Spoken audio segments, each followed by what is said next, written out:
She announced, "I'm quitting my job, you'll support us while I find myself." I said, "Follow your dreams." Then I accepted a job overseas, starting Monday. Her LinkedIn post about betrayal backfired when my company commented. I, 31 male, came home last Wednesday to find Celia, 29 Falfel, sitting on the couch with champagne and a massive grin. We'd been together 4 years, living together for 2. "Babe, I did it. I finally did it." "Did what?" "I quit. No more soul-crushing corporate life. No more toxic workplace. I'm free." My stomach dropped. "You? Quit your job?" "Yes, effective immediately." Told Antoine exactly what I thought of his micromanaging and walked out. God, it felt amazing. "Celia, we literally just signed a lease renewal. Our rent is $2,400 a month." She waved her hand dismissively.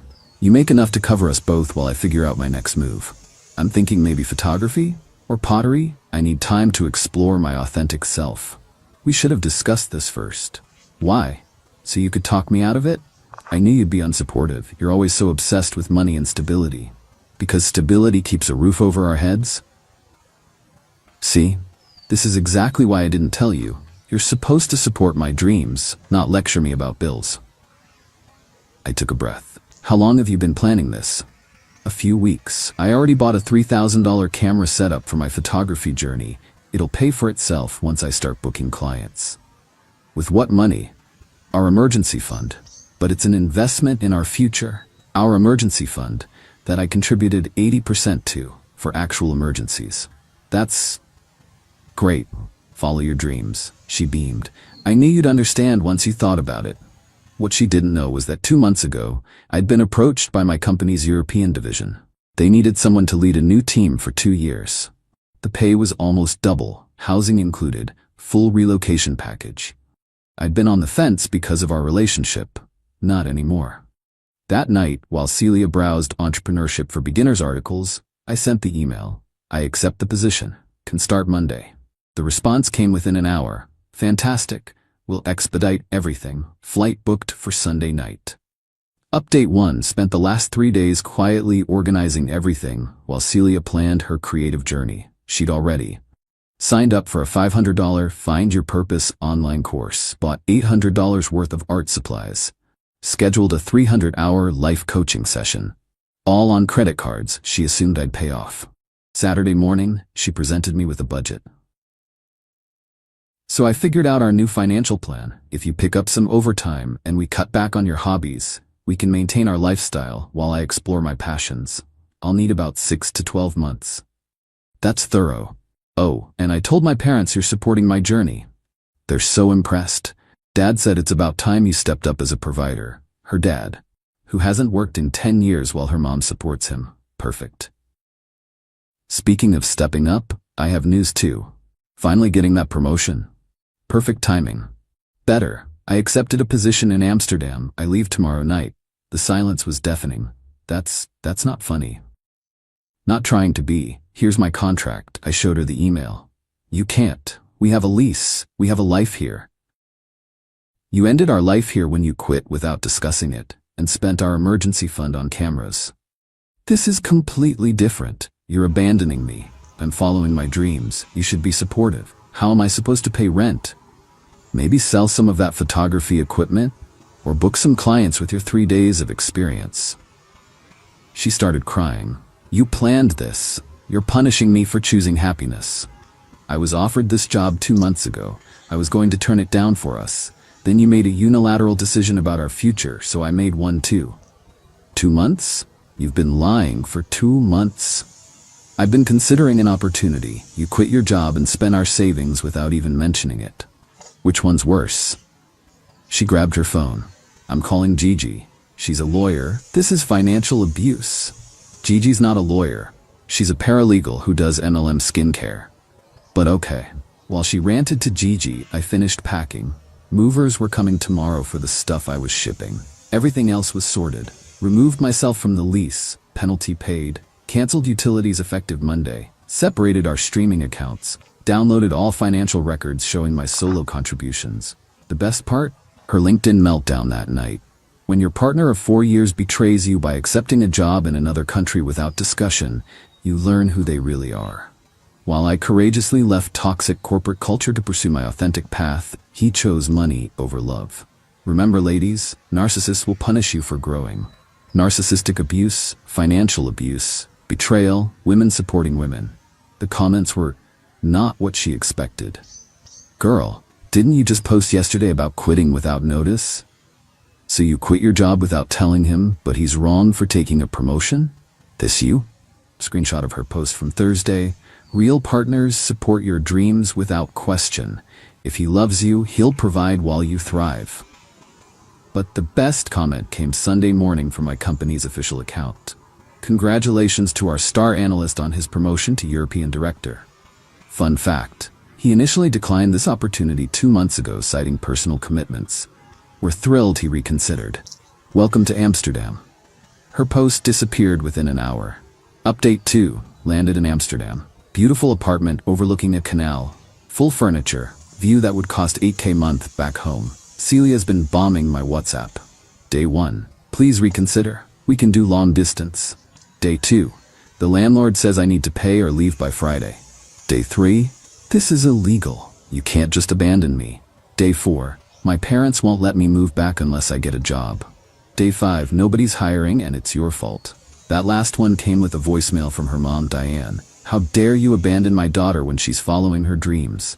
She gave you the best years of her life. You owe her support while she finds herself. Real men don't run away to Europe when things get tough. Right, the woman whose husband hasn't worked since Y2K is giving me lectures about being a provider. Then Celia went nuclear on LinkedIn again. Update on my situation. The person I thought was my partner has left the country to avoid his responsibilities. I'm now facing homelessness because I chose mental health over corporate slavery. If anyone has leads on emergency housing or legal aid for financial abandonment, please DM. Financial abuse, narcissistic ex, women in crisis. This time, responses were brutal. Didn't you say last week you quit without notice and bought $3K in camera equipment? Ma'am, you can't be financially abandoned by someone you're not married to. Maybe try getting a job? Just a thought. But then Celia's friend Portia, an influencer with 2K followers, posted, "My bestie is being abused by her ex who fled the country. He trapped her financially and left when she tried to break free. Share to expose this predator." She tagged my company, big mistake. Our legal department doesn't play. They sent Portia a cease and desist within 24 hours. Her post vanished and was replaced with, "Previous post removed due to inaccuracies. Apologies for any confusion." Meanwhile, Celia had bigger problems. Turns out when you burn bridges with your employer, word travels. She applied to 6 companies in our field. All rejections. Her former coworker Damien texted me, "Yo, your ex applied here." My boss Googled her and found her LinkedIn rants, plus a review from Antoine saying she's unprofessional, unreliable, and burned company equipment on her way out. She burned equipment? I called Antoine. We'd worked on projects together. Did she really burn equipment? Deleted all her files and projects out of spite. 3 months of work, gone. We're considering legal action. The escalation continued. Day 8, her dad Roger called. "You need to man up and come home. Celia's struggling and it's your responsibility to fix this." Roger, you haven't worked in a decade. How is this my responsibility? That's different. I have a bad back. From what? The golf you play twice a week? He hung up. Day 10. Celia sent a group email to all our mutual friends. "I wanted you all to know the truth about why Thomas left. He's been planning this for months, waiting for me to be vulnerable so he could maximum damage. He knew I was struggling with corporate burnout, and instead of supporting me, he fled the country. This is emotional and financial terrorism." Replies started coming in. My favorite from Jake. "Celia, you told us last month you were planning to quit and make him support you. You said, and I quote, 'He makes enough for both of us. Why should I suffer?' This isn't terrorism, it's consequences." She removed Jake from the email chain. Update 3. The entitlement reached new heights. Celia created a GoFundMe, help a domestic abuse survivor rebuild her life. Goal, $15,000. The description was wild. "After escaping a 4-year relationship with a covert narcissist, I'm starting from zero. He isolated me financially, made me dependent, then abandoned me when I tried to break free from his control. Now I'm facing eviction while he lives lavishly in Europe. She'd raised $300, all from her mom, when things went sideways. Remember that $3,000 camera she bought? Someone noticed it in her Instagram stories. Why are you selling brand new equipment if you need money for rent? Her response? A survivor shouldn't have to explain their coping mechanisms. Then Antoine's company filed charges for destruction of property.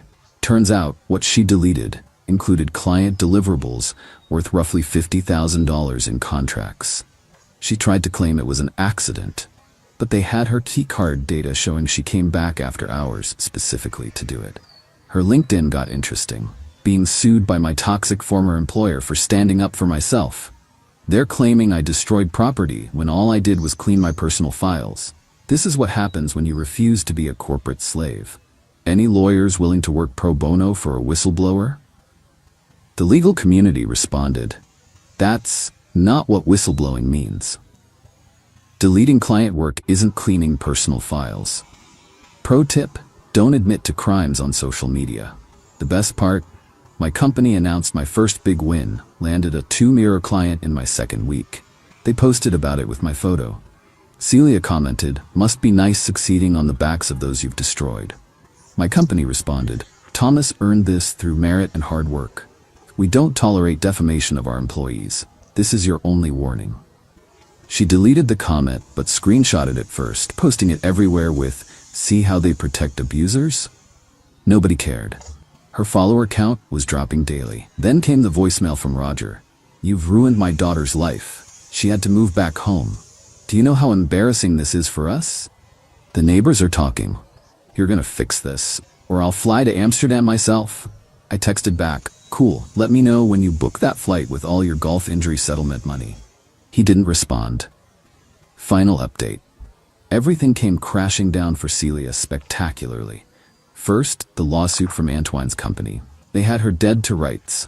Security footage of her swiping in after hours, screenshots of her bragging to Portia about torching everything on my way out, and forensic IT evidence. She tried representing herself in the preliminary hearing. "Judge, you're claiming you accidentally deleted 3 months of client work?" I was emotionally distressed. "The footage shows you were here for 3 hours systematically going through folders." "I have ADHD. Sometimes I hyperfocus."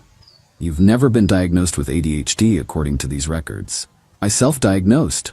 She lost, owes $50,000 in damages, plus legal fees. Bankruptcy is her only option now. But then the IRS entered the chat. See, when Celia was building her photography business, she'd been writing everything off as business expenses. That $3,000 camera? Business expense. The $500 course? Business expense. Those art supplies? Business expense. One problem, she never registered a business. Never filed quarterly taxes. Never reported any income, because there wasn't any. That's tax fraud, friends. Her public meltdown was magnificent. Posted a TikTok crying in her car. "I'm being persecuted for trying to follow my dreams. My ex got me blacklisted, sued, and now the IRS is after me." This is what happens when you leave a narcissist. They destroy everything. The comments destroyed her. "Girl, you committed tax fraud. That's on you. Maybe don't burn down your workplace next time. Your ex is in another country. How'd he make you commit crimes?" Meanwhile, I was thriving. My team in Amsterdam was incredible. The work was challenging but rewarding. I'd started dating Astrid, a local consultant who found my American corporate refugee story hilarious. Celia found out through Instagram. Astrid tagged me at a concert. The meltdown was immediate. 2 months. He couldn't even wait 2 months before replacing me. 4 years meant nothing, and with some European blonde, you can't make this up. Narcissistic replacement discarded.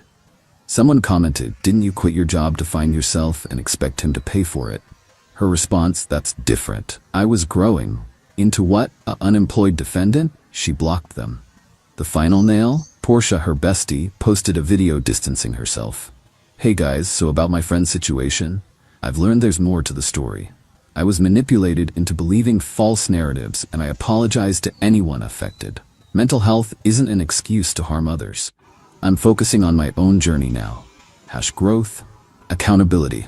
Translation: Portia's wannabe influencer career couldn't survive association with Celia's dumpster fire. Celia's last public post before going dark.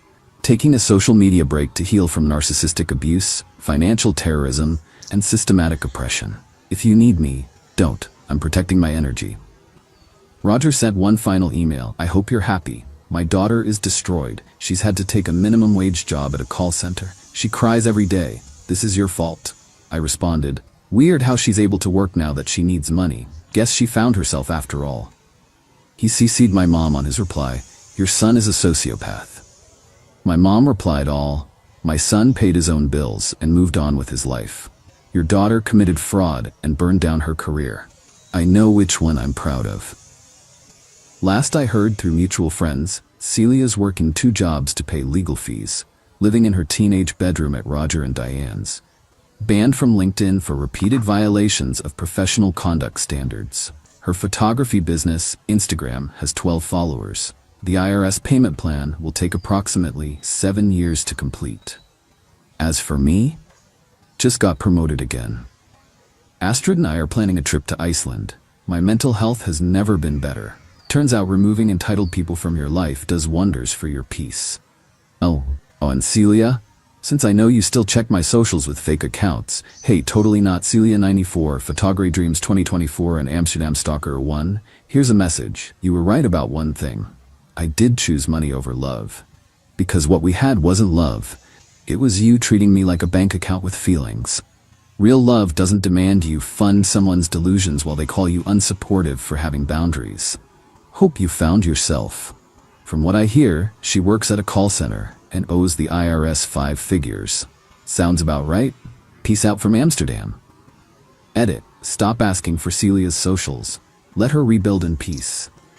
Yes, Amsterdam is amazing. No, I don't feel bad. She made her choices. Edit 2. To everyone saying I should have communicated better, I tried to discuss it when she quit. She called me unsupportive and obsessed with money. You can't communicate with someone who thinks discussion is manipulation. Edit 3. Celia's friend Damien just texted me. Apparently she applied to his company again with a fake resume. They caught her because she forgot to change her email address. The audacity is impressive, honestly.